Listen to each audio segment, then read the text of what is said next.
धेरै पटक हाम्रो वर्ष बदलिन्छ, पात्रो बदलिन्छ, क्यालेन्डरको पाना पल्टिन्छ, तर जीवन उस्तै रहन्छ।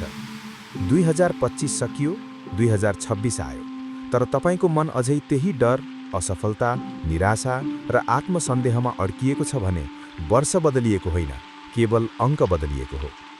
गौतम बुद्ध भन्नुहुन्छ, समयले कसैलाई बदल्दैन, मानसिकता बदलिएन भने। आजको यो भिडियो, आजको यो वाणी, आजको यो कथा तपाईलाई एउटा कुरा सिकाउन बनेको छ।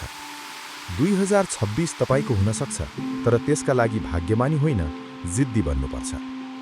धेरै मानिस जिद्दी शब्द सुन्दा नकारात्मक अर्थ लिन्छन्, तर बुद्धले सिकाउनु भएको जिद्दी फरक छ। बुद्धिस्ट जिद्दी भनेको क्रोध होइन, अहङ्कार होइन, जबरजस्ती होइन। जिद्दी भनेको सत्य बाटो देखिसकेपछि कुनै हालतमा नछोड्ने अडान। बुद्ध 29 वर्षसम्म राजमहलमा थिए, सबै सुविधा थिए, तर मन शान्त थिएन। एक दिन उहाँले देख्नुभयो रोग, बुढ्यौली, मृत्यु। त्यही दिन उहाँको मनले निर्णय गर्यो, सत्य नपाएसम्म फर्किदिन। 6 वर्षसम्म भोक, प्यास, अपमान, असफल ध्यान, तर बुद्ध फर्किनु भएन। त्यो हो जिद्दी। सत्य कडुवा छ। धेरै मानिस 2026मा पनि उस्तै दुखी, उस्तै गरिब, उस्तै डराएको, उस्तै भ्रमित। किन? बुद्ध भन्नुहुन्छ, मानिस आफ्नो दुःखलाई दोष दिन्छ, तर कारण खोज्दैन। असफलताको 5 ठूला कारण: 1. छिटो हार मान्ने बानी, 2. आराम क्षेत्र, 3. अरूको विचारमा बाँच्ने, 4. धैर्यको कमी, 5. आत्मअनुशासनको अभाव। यिनै कारणले 2026 पनि 2025 जस्तै हुन्छ। उहाँले जित्नुभएको युद्ध थियो आफ्नै मनसँग। मनले भन्यो, फर्क, जीवन सजिलो छ। बुद्धले भने, सजिलो जीवन होइन, सत्य जीवन चाहिन्छ। 2026मा तपाईले पनि सबैभन्दा पहिला आफ्नै मनसँग युद्ध गर्नुपर्छ। आलस्य, डर, बहाना, नकारात्मक सोच, यी नै तपाईका शत्रु हुन्।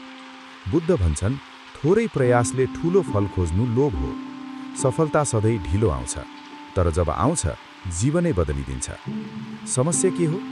मानिस चाहन्छ 1 महिनामा धनी, 7 दिनमा सफल, 24 घण्टामा परिवर्तन। तर बुद्धको बाटो भन्छ, धैर्य राख, बिउ आज रोपिन्छ, फल भोलि आउँछ। यस भिडियो सुन्दै गर्दा मनमनै 5 सङ्कल्प लिनुहोस्। 1. म भाग्य होइन, कर्ममा विश्वास गर्छु। 2. म हारलाई पाठ बनाउँछु। 3. म निरन्तरता छोड्दिन। 4. म आफूलाई अनुशासित बनाउँछु। 5. म ढिलो भए पनि रोकिन्न। यही सङ्कल्प नै 2026 को ढोका खोल्ने चाबी हो। बुद्ध चिच्याउनु भएन, उहाँ मौन बस्नुभयो। तर त्यो मौन कमजोर थिएन, डराएको थिएन, त्यो मौन थियो अडिग। 2026मा तपाईले पनि कम बोल्न, धेरै काम गर्न सिक्नुपर्छ। जब तपाईँ नयाँ बाटो हिँड्नुहुन्छ, अरूभन्दा फरक सोच्नुहुन्छ, संसार हाँस्छ। बुद्धसँग पनि हाँसे, राजा भएर साधु, तर बुद्ध अडिग रहे।